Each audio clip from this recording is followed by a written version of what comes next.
Are you worried about your prescription drug costs? Here's some ways that you can lower your expenses. My name is Janine. I'm your Get Set Up Guide and Medicare expert. The first thing we want to make sure that you are doing is make sure that you are checking your plan every year. Each year, the formulary changes, the premium changes, the out-of-pocket maximum changes, the co-pays change, many things change with your prescription drugs. And so you want to make sure that the plan that you have now is going to serve you for the next year. How do you do that? You do that during the annual enrollment period. The annual enrollment period is October the 15th through December the 7th. During that time frame, you can check out all of the plans that are available in your area and choose one that is going to be the best fit for you for the following year. Now, some of the things that you're going to want to make sure that you do is you want to understand your formulary. You may ask, what is a formulary? A formulary is what the insurance company uses to determine how they are going to pay for your prescriptions. So it may have different tiers. Let me explain what the tiers are. There are different tiers that your medication can fall on. Tier 1 is going to be your preferred generics. Those are going to be the least expensive. Tier 2 are going to be generics. Tier 3 is going to be preferred brand name drugs and some non-preferred generics. And Tier 4 is going to be your non-preferred drugs. And so those could be either generic or those could be brand name drugs. Tier 5 are your specialty drugs. That's going to be the most expensive tier. And then Tier 6 are going to be some of those maintenance drugs that you may be taking. Now, you may be asking yourself, what's the difference between a preferred and non-preferred? What do you mean by that? So, every insurance company has to cover every type of drug, but not every brand of drug.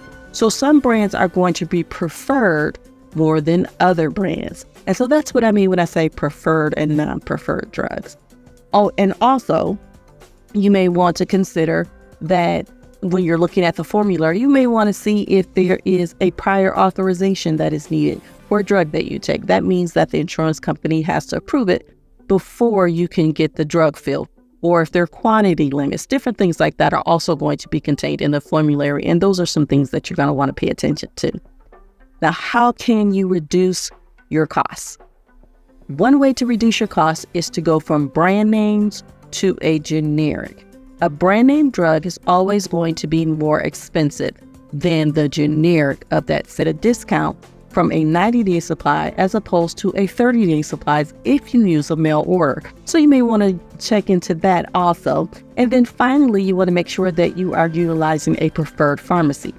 Now, just like there's preferred drugs, there are preferred pharmacies. So if you are using a preferred pharmacy, your copay or coinsurance is going to be less than if you are using a standard pharmacy. So that is something else that you are going to want to make sure that you're paying attention to. There are also financial assistance programs. One of them is called Extra Help or the Low Income Subsidy. You can see if you are eligible for this by contacting the Social Security Administration and applying through them.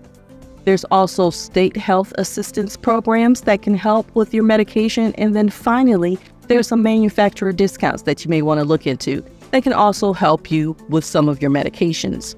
Some of the new benefits as a result of the Inflation Reduction Act include the $35 for insulin. It's not exactly new, but we do want to remind you of that. So if you're taking insulin, your copay cannot be more than $35.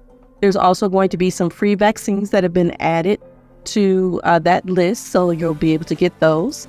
And then finally, you can look at the future cost savings because in 2025, the maximum out-of-pocket that you will pay towards your prescriptions is $2,000. So that's exciting too.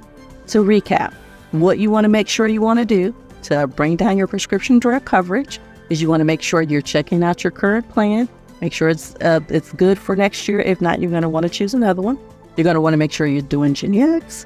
Think about mail order pharmacy. And you also are going to want to just make sure that you are staying informed about the different programs that may be available for you. Hope this helps. Look forward to seeing you in our next class on Get Set Up. Have a great day.